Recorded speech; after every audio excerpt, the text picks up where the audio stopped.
இன்னைக்கு ரஞ்சித் போன்றவர்கள், ரஞ்சித் மாரி செல்வராஜ் போன்றவர்கள் இன்னைக்கு சினி உலகத்தில் வந்ததுக்கப்புறம் சினிமாவின் பார்வையும் இதெல்லாம் மாறி இருக்கு. கொச்சினில் இருக்கும்போது ஒரு கேள்வி கேட்டாங்க, நீங்கள் 2 பேரோட ஒர்க் பண்ணியிருக்கீங்க, விக்ரமோட ஒர்க் பண்ணியிருக்கீங்க, துருவோட ஒர்க் பண்ணியிருக்கீங்க, எப்படி ஃபீல் பண்ணீங்க அப்படின்னு கேட்டாங்க. நான் எடுத்த உடனே சொன்னேன், தயவுசெய்து இந்த மாதிரி கேள்வி இனிமேல் எங்கேயுமே கேட்காதீங்க, யாரையும் ஒப்பிடவே முடியாது.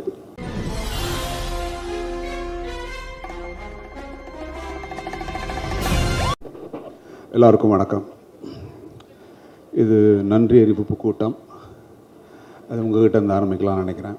இந்த படத்தை இன்றைக்கி ஒரு பெரிய வெற்றி படமாக மாற்றியதில் மிகப்பெரிய பங்கு ஊடக நண்பர்களுக்கும் பத்திரிகையாளருக்கும் இருக்குது. அது உங்களை நன்றியை தெரிவிச்சுக்கிறேன். அடுத்து ரஞ்சித்தோடு நான் 2 படம் பண்ணியிருக்கேன். இது 3வது ப்ரொடக்ஷனில் பண்ணியிருக்கேன். பட் அதையும் தாண்டிய ஒரு உறவும் ஒரு அன்பும் எப்போவுமே ரஞ்சித்தோடு எனக்கு இருக்குது. இன்றைக்கி ரஞ்சித் போன்றவர்கள், ரஞ்சித் மாரி செல்வராஜ் போன்றவர்கள் இன்றைக்கி சினி உலகத்தில் வந்ததுக்கப்புறம் சினிமாவின் பார்வையும் இதெல்லாம் மாறி இருக்கு. அது அதோட இன்னொரு டைமென்ஷன் தான் இப்போ நீங்கள் இந்த மாதிரி படங்களை நம்ம பார்க்குறோம். அதற்காக நான் ரஞ்சித்துக்கு என்னுடைய நன்றிகளை தெரிவிச்சுக்கிறேன். அடுத்து என்னுடைய இயக்குனர், இந்த படத்தின் இயக்குனர் மாரி செல்வராஜ். அதீதமான ஒரு கலகக்காரன்னா மாரியை சொல்லலாம். எப்போவும் ஒரு குறிக்கோளை நோக்கி ஓடிக்கிட்டே இருக்கக்கூடிய, நீங்கள் ஸ்பாட்டில் பார்க்கும்போதே தெரியும், அப்படி ஒரு வேகமும் இப்படி ஒரு அந்த சுறுசுறுப்பு நம்மக்கிட்ட ஒட்டிக்கும். நாங்களாம் நல்லா நடிச்சிருக்கோம் அப்படின்னு சொன்னால் அதுக்கு ஒரு மேஜர் காரணமாக அவரை நான் சொல்வேன். நிறைய இடத்துல சொல்லியிருக்கேன். அது என்ன, அவரை பார்த்து நடிக்கிறது இல்லை, அந்த உணர்வை எடுத்துக்கிறது, அந்த மொமெண்ட்டை எடுத்துக்கிறது, அந்த ஃபீலை எடுத்துக்கிறது, அவ்வளோதான். அதை இன்ஸ்பயர் பண்ணிக்கிறது, நமக்குள்ளேயே நம்ம அதுலேருந்து எடுத்து பண்ணிக்கிறது. ஸோ அதுக்கான மேஜர் மோட்டிவ் மாரிக்கிட்ட சொல்லணும். தேங்க்யூ மாரி, ஒரு அற்புதமான படைப்பு. இன்றைக்கி நிறைய பேசுகிறாங்க வெளிச்சாமியை பற்றி, அதற்கு மிகப்பெரிய காரணம் நீங்கள். நன்றி ஒன்ஸ் அகெயின். அண்ட் துரு, கொச்சினில் இருக்கும்போது ஒரு கேள்வி கேட்டாங்க, நீங்கள் 2 பேரோட ஒர்க் பண்ணியிருக்கீங்க, விக்ரமோட ஒர்க் பண்ணியிருக்கீங்க, துருவோட ஒர்க் பண்ணியிருக்கீங்க, எப்படி ஃபீல் பண்ணீங்க அப்படின்னு கேட்டாங்க. நான் எடுத்த உடனே சொன்னேன், தயவுசெய்து இந்த மாதிரி கேள்வி இனிமேல் எங்கேயுமே கேட்காதீங்க, யாரையும் ஒப்பிடவே முடியாது. விக்ரம் அவருடைய அனுபவம், அவர் வாழ்க்கை, அவர் வாழ்ந்த முறை எல்லாம் வித்தியாசம். ஆனால் துருவோட வாழ்க்கை வேறு. இப்போ தான் ஆரம்பிக்கும் போதே ஒரு முற்றுப்புள்ளி வச்சிடாதீங்க, ஒரு பெரிய பேர்னத்துக்கு முன்னாடி வச்சிடாதீங்க, அவன் இன்னும் நிறைய தூரம் போகணும், தயவு செஞ்சு இந்த மாதிரி கேள்வியை தவறுங்கன்னு நான் அன்றைக்கே இந்த ஸ்டேஜ்லேயே சொன்னேன். அதை தான் துருவிட்டையும் சொல்கிறேன். Have a huge space, run. இந்த படத்தில் ஓடுற மாதிரி ஓடிக்கிட்டே இருங்க, கண்டிப்பாக அவங்க வாழ்க்கை வேறு லெவலுக்கு போவோம். And Rajisha is a wonderful girl. என் பொண்ணு நேர்லியா தான், என் பொண்ணு தான். அது பியூட்டிஃபுல் ஆர்டிஸ்ட். எப்போவுமே ஒரு சிரித்த முகத்தோடு இருக்கும். அந்த ஷூட்டிங் ஸ்பாட்டில் அவ்வளோ எனர்ஜெட்டிக்காக இருக்கக்கூடிய ஒரு person. Thank you once again. And Amir sir கூட நான் நிறைய பர்சனாகவே இன்ட்ராக்ட் பண்ணது இல்லை. ஷூட்டிங் ஸ்பாட்லேயும் அதுக்கான வாய்ப்பு இல்லை, ஏன்னா எனக்கு அவருக்கு சீனும் கிடையாது. ஆனால் ஒரு கேள்வி நான் ரொம்ப நாளாக பதில் சொல்லணும்னு நினைப்பேன், ஆனால் ஏன் அப்படின்னு விட்டுருவேன். நான் இன்றைக்கி அதை 2 முறை அது அவர் வாயிலையும் நானே கேட்டுட்டேன். பருத்தி வீரன் படத்தில் அவர் என்னை கேட்டதா யோசிச்சதா சொன்னார். அது கம்யூனிகேஷன் ஆச்சா இல்லையான்லாம் தெரியல. நான் அதுக்கான பதில் சொல்லலை. நான் இன்றைக்கி சொல்லிடலான்னு நினைக்கிறேன், அது மூட்டுப்பள்ளி வச்சிடலான்னு நினச்சேன். அவங்க என்னை கேட்டாங்க. அந்த கேட்ட நாள் வெயிலோட ஃபர்ஸ்ட் டே ஷூட்டிங்கு. அது 1.5 மாதம் அது கண்டினியூஸாக அங்கே ஷூட் போயிட்டுருக்கு. ஆனால் இவங்க நான் சொன்னேன், நான் நெக்ஸ்ட் வீக்கில் ஒரு கேப் வந்ததுன்னா நான் கேட்டுடுறேன் கதை அப்படின்னு சொல்லும்போது, இல்லை அடுத்த வாரம் உங்களை ஷூட்டிங்க்கு வர சொல்லிட்டாங்க, 2 மாதம் அங்கே இருக்கணுமான்னு சொன்னாங்க.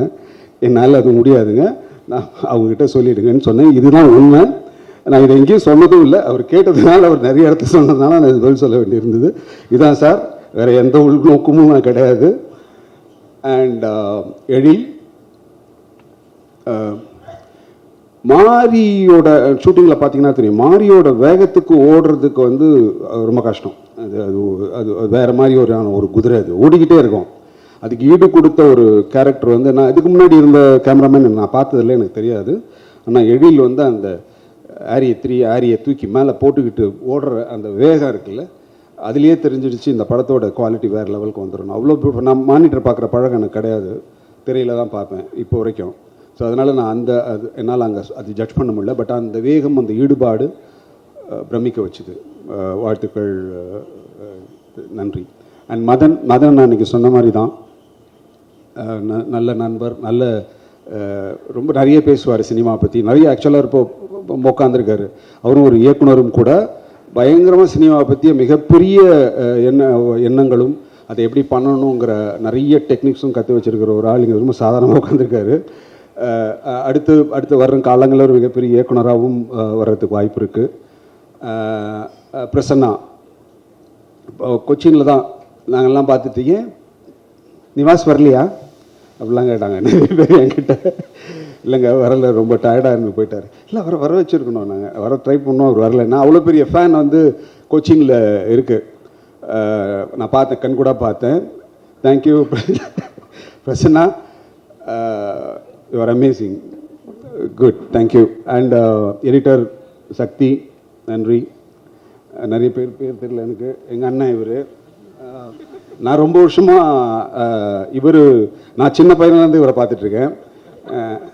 இல்லை சின்ன பையனா அந்த சினிமாவுக்கு வந்து சின்ன அப்படி சொன்னேங்க, சினிமாவுக்கு வந்ததுலேருந்து அவரை பார்த்துட்ருக்கேன் நான். நல்ல நண்பர்.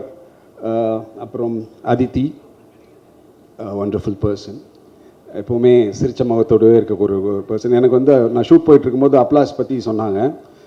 அப்ளாஸும் ஒரு ப்ரொடக்ஷன் தான் அது கோ ப்ரொடியூஸ் பண்ணுறாங்க அப்படின்னு சொன்னாங்க. நான் அந்த மாதிரி ஒரு கேரக்டர் அந்த ஷூட்டிங்லேயே பார்க்கல. ஓ நீலம், ஓ அப்படியா, ஓ அப்ளாஸ் வேறியா, அதுவே தெரியல வர எனக்கு. ஓ ஓகே ஓகே, நீலம் ஸ்டுடியோஸ். ஏன்னா நான் அவங்கள பேர் கேள்விப்பட்டிருக்கேன், நான் பார்த்ததே இல்லை. கடைசி நாள் ஷூட் இந்த சீன் எடுத்துகிட்டு இருக்கும்போது தான் அவங்க அப்படியே வந்து போயிட்டு இருந்தாங்க. அப்போ தான் அவங்கள ஸ்பாட்லேயே நான் பார்க்குறேன். நான் கேட்டேன், துருவிட்ட தான் கேட்டேன், இது யார் இது அப்படின்னு கேட்டேன். இல்லை சார் அவங்க தான் ஒன்றா அந்த ப்ரொடியூசர். ஓ அப்படியா, ஓ எனக்கு தெரில. நான் அப்புறம் அவங்களே வந்து பேசினாங்க. Such a wonderful lady, thank you so much.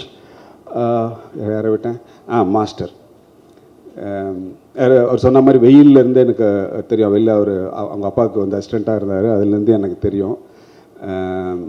அவர்கிட்ட அவங்க அப்பாக்கிட்டே இருக்கிற அந்த குணம் இவர்கிட்டையும் இருக்குது. ஒரு ரிஸ்கியான ஷாட் வைப்பாங்க, வச்சுட்டு நம்மளையும் கூப்பிட்ருவாங்க. கூப்பிட்டுட்டு ஸ்பாட்டில் வந்து பண்ணலாம்ல, வேணாம்ல, பண்ணலாமா வேணாமான்னு ரெண்டுத்துக்கும் நடுப்பில் விட்டாங்க. நமக்கு என்ன பண்ணுறதே தெரியாது. பண்ணிடுறாங்க. ஓகே பண்ணிட்டு வரப்பா அவர் அப்படின்வாங்க.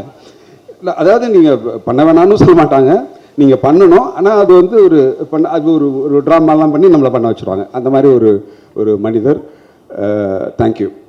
So I think I covert everybody நினைக்கிறேன். நன்றி, எல்லாருக்கும் நன்றி, தேங்க்யூ. டைரக்ஷன் சாரி, முக்கியமான ஆமாம் சாரி, ப்ரொடக்ஷன் மேனேஜர்ஸ் டிபார்ட்மெண்ட், அப்புறம் வந்து அசிஸ்டண்ட் கேமராமேன், உதவி கேமராமேன், எல்லாருக்குமே என்னுடைய நன்றிகளை தெரிவிச்சுக்கிறேன். நீங்கள் இல்லைன்னா இந்த படம் சாத்தியம் இல்லை. நான் எப்பவும் சொல்கிறேன், இப்பவும் சொல்லிக்கிறேன். நன்றி, தேங்க்யூ.